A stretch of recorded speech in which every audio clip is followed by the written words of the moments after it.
Hello, Gedaliah.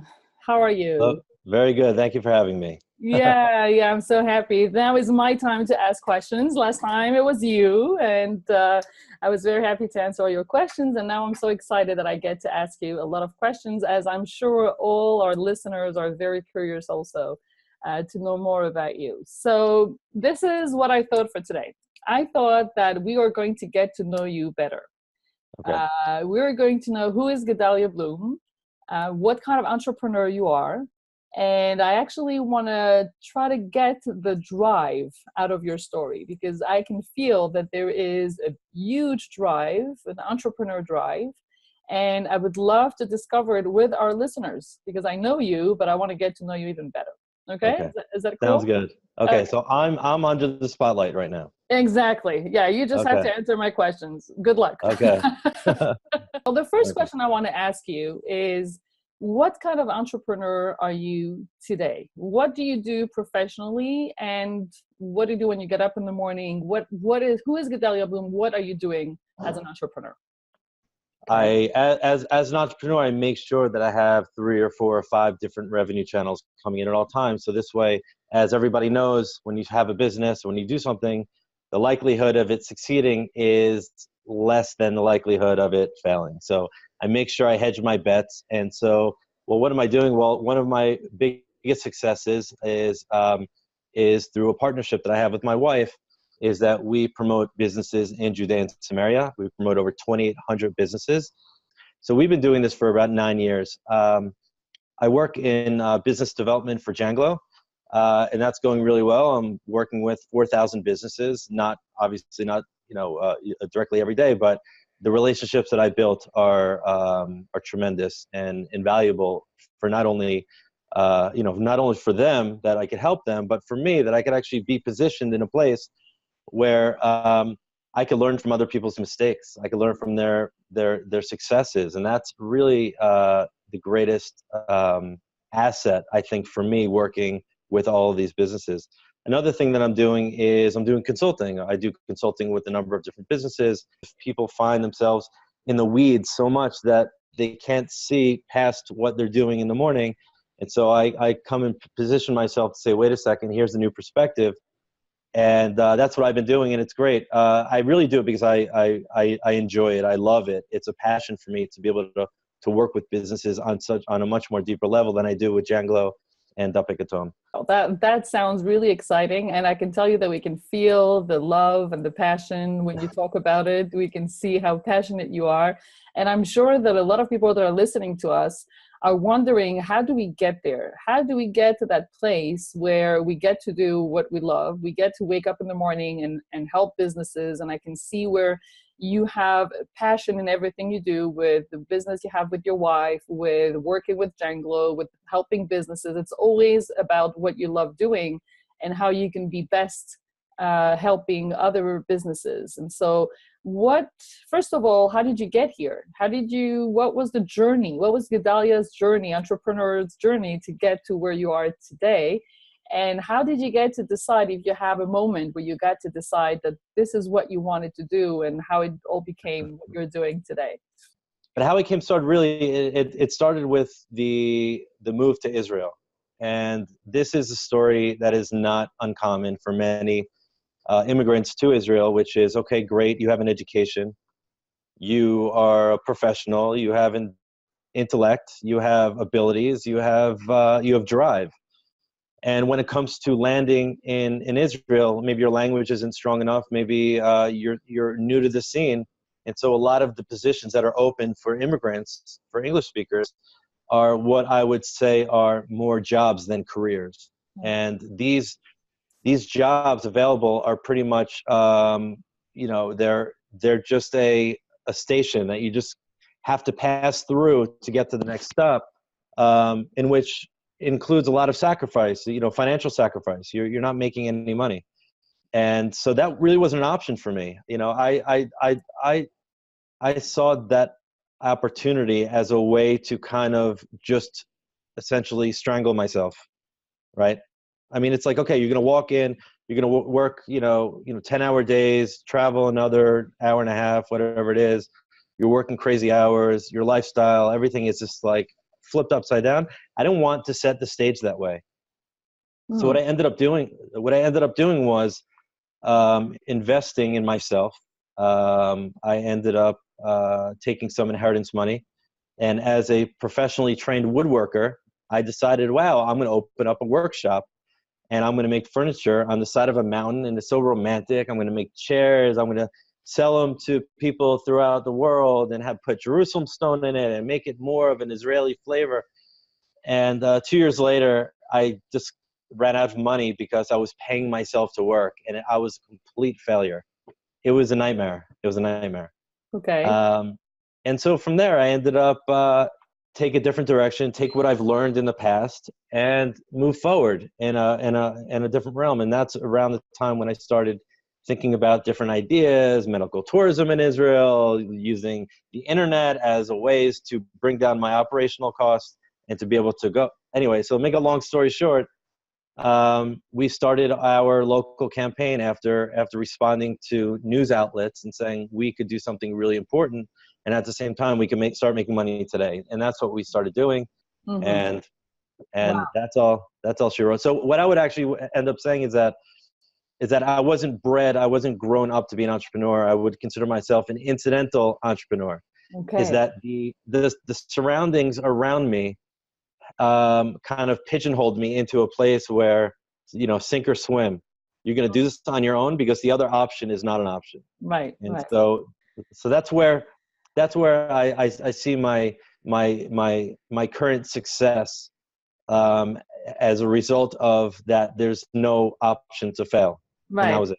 But I'm still going to notice that, and you were brave and brave enough to show your vulnerable side also, because you actually talked about a failure Yeah. after 2 years of trying something. And I think Yeah. that a lot of people are not brave enough to speak about their failures, and because we always want to appear as successful, and this is what I'm doing today, and I'm so successful and everything is going well.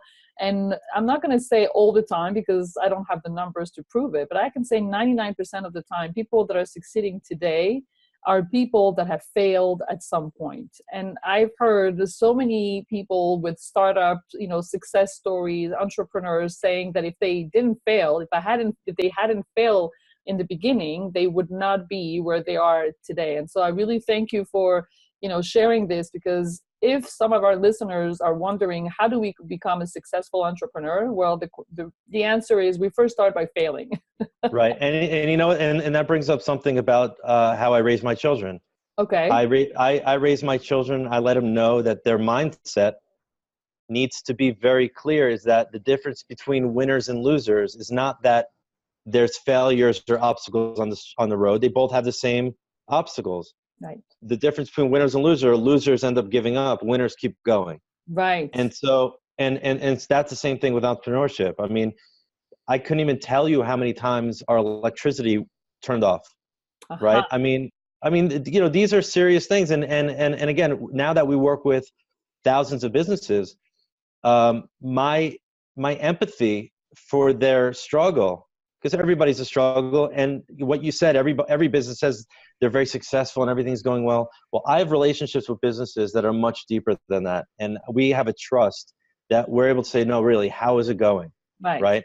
Mm-hmm. And they'll say, listen, it's terrible. It's Right. terrible. And Mm-hmm. so we could work through that and say, okay, what's work, and, but to keep going. And I know that those that have given up their purpose, right, as from last episode, as we spoke about, that's really what it is. I mean, people end up, losing their purpose and losing their drive, and they don't have the energy, they don't have the koach, as we say, to push through that obstacle that everybody that everybody experiences, whether you're a top executive or whether you're opening up a falafel shop. Right. It's Right. the same framework. It's the same pattern. Exactly. And I also want to remind ourselves, because the name of this podcast is The Entrepreneur's Mindset. And like you said, I help people, with their purposes, but I'm essentially a business coach that also helps business owners grow their business and take it to the next level. And what I've found, and that's exactly why I, really wanted this podcast to be the entrepreneur's mindset, because what you're describing of your entrepreneur's journey is everything about the mindset. Of course, you're going to talk about the money and the investments and the failures, but really the way even you're telling your story, you're telling the story of your parents' mindset, how you had to separate yourself from your parents' mindset, how you had to build your own mindset of maybe I'm going to start this or maybe I'm going to start that. And if I fail, then it's okay. I'll still be successful. And like you said, I'm going to fall and then I'm going to get up. And so what you probably see with your entrepreneurs that you're helping, and what I see with myself and what we see with you now, is that everything is about mindset. Everything is about how strong are you going to be in your mind to be able to get up every morning and say, yes, I have a challenge in front of me. Yes, I don't have any money. Yes, maybe my electricity bill, like you said, is going to, I'm not going to have, electricity in my house, but how strong am I here to focus on my goals and really hang on to my purpose? So, but you know what? Let me just say. I mean, I'll be honest with the viewers. The fact of the matter is that I've experienced so many downs, so many down spike, ups and downs, that sometimes when we're down, if I did have an option, right? If somebody knocked on my door and said, Gedaliah, here's a job, I'm going to pay you such and such every month, and you're not going to worry about your bills, your electric's going to go on, I probably would have thought twice about, I would have thought twice. I wouldn't have just rejected it outright, because the times become so difficult. And I think that the real trick to entrepreneurship is to make sure that if you really believe in it, right, if you really have your purpose aligned with your skill set and the timing and the markets, and you know that something is there, be all in. right. Do not have a safety net, because that safety net is going to disable you. It's not gonna keep you up in the middle of the night, making sure that you have everything that you need to get done the next day. And I think that if you speak to a lot of successful entrepreneurs, they'll tell you, Mark Cuban says it all the time when he's interviewed, sitting on the couch eating tuna sandwiches, because he didn't, every amount of money that he would bring in, he'd reinvest it into his company. Right. And he'd rather eat tuna sandwiches and build than, one of these cliche sayings that a lot of these successful entrepreneur motivational speakers say is, an entrepreneur is somebody who is willing to live how you won't live in order to live how you will never be able to live. Right? I like that. Okay, that's great. And so I was thinking while you were talking that this is great advice, and I totally agree with you, unless you want me not to agree with you, which is more fun, but unfortunately I do. Those of you that are already entrepreneurs and have those ups and downs that you are just said that you have, that I have, because I'm always rediscovering and redefining myself. People think you find your purpose once and then you stop looking for it, but you don't. Yeah. You just keep on rediscovering and reinventing yourself. And you need to have those people that have done it before you in front of you. And so I like what you said before. You said, they're busy entrepreneurs that you help. They're busy in their day-to-day. They don't have the time to take a step back and look at their business. And that's what you help them do. You help them take a step back and look at their strategy. So now I'm going to ask you the question that you wanted to answer before, which was, now that we know where you come from, what mindset shifts you had to go through, and what was your entrepreneur's journey and what you are today, I would say, where do you see yourself? Where is this entrepreneur journey is taking you? What is your goal? Where is the purpose, the born to do, like I like to call it? Right. And how do you see yourself taking it to the next level, knowing that this is only true for today, because it might change, it might change even tomorrow. But where do you see yourself taking your entrepreneur's journey so that, it will even more bring to your goal and to your impact? Where do you see? No, so that's a very good question, and I'll tell you, I actually see it happening now.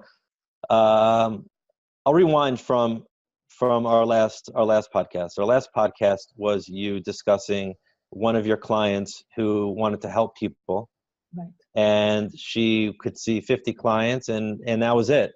And so you're working with her to end up opening up a clinic. So at the end of the day, her purpose doesn't change. She's still helping people, but on a much larger scale. Yes. And so that's where I am. Our value that we're trying to create is value for the small businesses, value to bring more revenue in to hire more people, to secure people's livelihood and their family, and to create this financial security. And the longer we work, the more we work, the more value we're creating for the community. Opportunity is knocking at our door now. We're working with one of the local municipalities who contacted us and says, wow, you've really created something really great.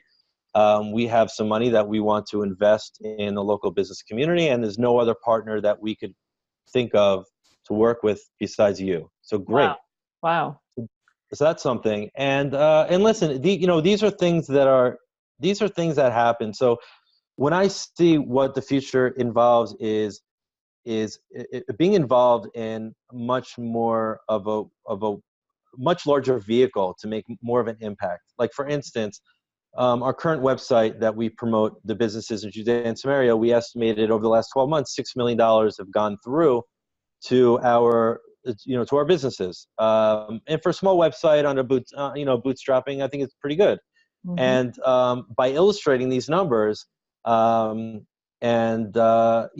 able to go to these government agencies and these government partners who are in line with our mission, and essentially deliver them a platform that's already plug and play. That's just about scale. It's about scalability now. It's not about building something from nothing and then finding out. So I think that's a really interesting point. Is that those people who believe that they can put on basketball sneakers and take a basketball and go out and be, and practice and look at Michael Jordan and say, well, if I don't play like that right away, then that's not good enough.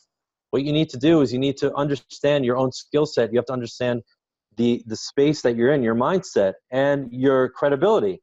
And you have to say, I have to be the best business person I could be in my town. Once you're the best business person in your town, then you say, I want to be the best business person in my county. And then you say, and in the region and in the state, and you keep finding that next person who you could look up to, that's in your league. And then once you beat them, then you go to the next level. Right. And I think that's kind of our mentality with working, is that our head is down, we're doing what needs to be done, and we're slowly expanding. Okay, wow, that sounds really inspiring. And I actually, when you were talking, I was thinking about when you start a business, you're not necessarily aware of the different stages that are facing you, because you think that, like you said, you're going to put on sneakers and you're going to become Michael Jordan.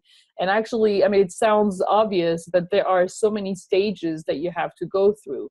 And from what you're saying, and like I'm working with hundreds of entrepreneurs, the first thing I do when I work with them is I identify which stage they're in. Right. And very quickly, I identify 3 stages. Well, actually 4, because there's the pre-stage of whether or not I want to be an entrepreneur, if you're sitting in your cubicle. And then you have the first stage where you have your idea, you have the thing that you want to do, and you need a strategy. And then they come to you because they need a strategy, or they come to me if they want to align with their purpose. And then you have the stage where you need clients, obviously. You need money, you need revenue, which is what you said. I need to have to do more marketing, more sales, more promotion, more advertising. And this is a stage where your revenue grows. And then maybe while listening, you understood that on yourself. You have the stage where you start to scale. Yeah. And that is the 3rd stage. And the scaling stage is actually being able to turn your revenue into profits. People forget that revenue is not necessarily money in your pocket, right? When you say $6 million, I'm not sure it's $6 million in your pocket. It's $6 million of revenue that went through. And then just like you're going through now is saying, okay, now I'm being smart. I have this revenue going through my platform. How can I optimize this revenue stream so that I can scale it? And so what I find fascinating in your journey, but in any entrepreneur's journey, is that there is always more to grow. Like, there's no end to what you can do to make your business grow. Like you said, take the next inspired, entrepreneur that you can watch. Be inspired by another person that was successful. Take your business, build another revenue stream. And so what I'm hearing you saying in your entrepreneur's journey is that you personally grew with your business. It's like your personal development goes together with your business development. Yeah, you learn as you go. I mean, you learn, you learn on the streets. That's what it is. We hit the streets. We don't, Exactly. we're not sitting in a classroom. We're not learning theory. We're learning that, if you make a right decision, you eat. When you don't make a right decision, you don't eat. And Exactly. that's how you learn. But I'll Right. tell you what you just said about growing and there's never an end to it. That could be very disheartening to a lot of people. And that's a struggle that I have as well, is Okay. because I remember when I first started, I wrote down a number. If only we could turn over this amount of money every month, right? We'd be happy. And of course we surpassed that number, and we, 10 times that number, and it's still not enough. It's still not enough. And it's not about the money. It's about the impact. Really. That's what we're focusing on. No matter how good you are, there's always someone 30 times better than you are. Okay. But that's not to say that you shouldn't be doing what you're doing. You could, continue doing what you're doing, and you do it the way that you do it, not the way everybody else do it. You customize it to who you are, be true to who you are, not model after exactly somebody else. But at the same time is be okay with that. You're not going to be the best. Right. And, Okay. and so that's part of the mindset, because, if you feel like you're going to go into a room and you're going to feel like I'm inadequate, you're going to lose all of the win that's in your sales. And Right. it's going to kill your motivation.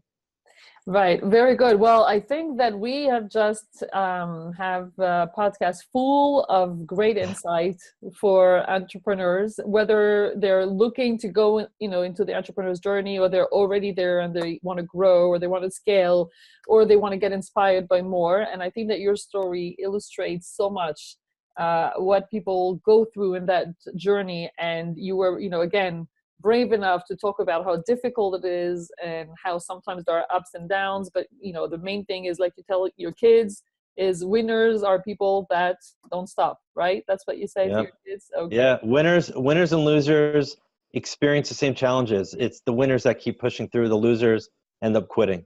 Exactly. So if you agree, I think that we will stop this first podcast on this subject with that beautiful sentence.